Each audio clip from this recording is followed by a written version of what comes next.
अब हम हिंदी में स्पीच के लिए सैफ अली को बुलाना चाहेंगे कि आए अपना स्पीच डिलीवर करें। सैफ अली, ताली मारिए इनके लिए एक बार, सैफ अली के लिए।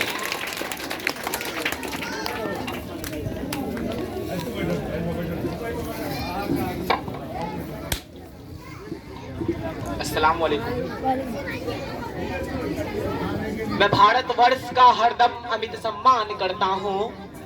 मैं भारतवर्ष का हरदम अमित सम्मान करता हूँ। यहाँ की चांदनी मिट्टी कहीं गुणगान करता हूँ।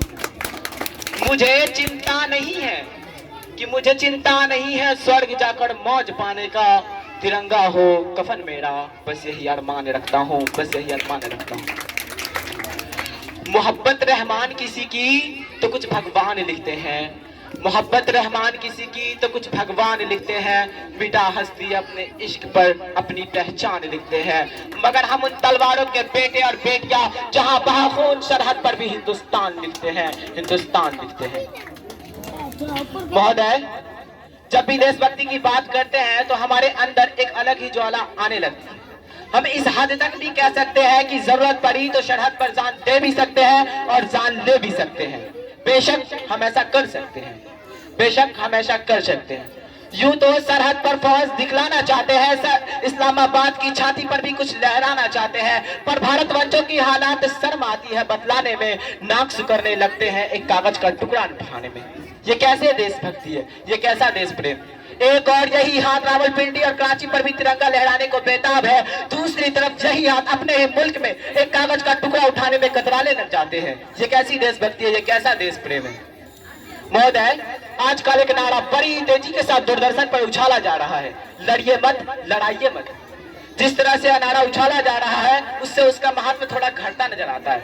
दरअसल इस नारे का संकेत उन लोगों की ओर से है जो इस देश की जनता को आपस में लड़वाते रहते हैं, कभी जाति के नाम पर, कभी धर्म के नाम पर, तो कभी कोई और बहाना ढूंढकर लड़वाने वाले कई तरह के लोग होते हैं।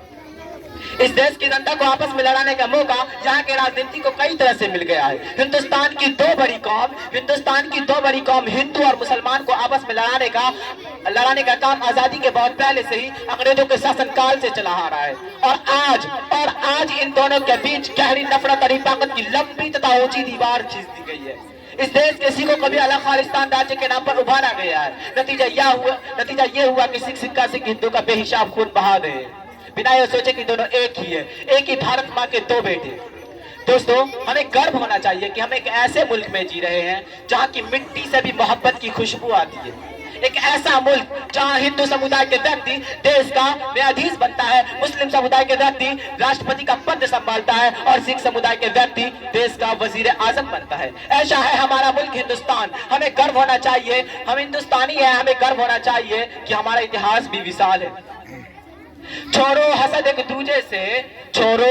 दूजे से, फकत हाथ बढ़ाओ मोहब्बत का। जनगण मन का जतन करो, विश्वास नहीं जहालत पर, इंसानियत पर इतबार है। अब तो जागो हिंदू मुस्लिम, गीता और कुरान सलामत है। अब हमारे सामने एक बहुत ही बड़ा सवाल है, राष्ट्र की तरक्की, देश की तरक्की। किसी भी राष्ट्र की तरक्की और तबाही मन पर निर्भर करती है। वो चाहे तो राष्ट्र को बदल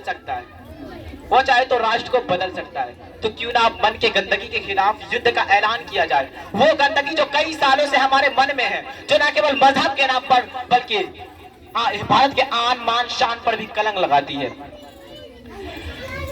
लाख दलदल हो पांव जमाए रखिए, हाथ खाली हो ऊपर उठाए रखिए। अजी कौन कहता है छननी में पानी रुक नहीं सकता, बर्फ बनने तक हौसला बनाए रखिए। वक्त मिले तो कभी इस तिरंगे को गौर से देखिएगा, इसमें आपको लहू नजर आएगा। लहू से सनी आजादी, यदि आजादी मिली है तो इसका हिफाजत करना हमारा धर्म है, हमारा फर्ज है।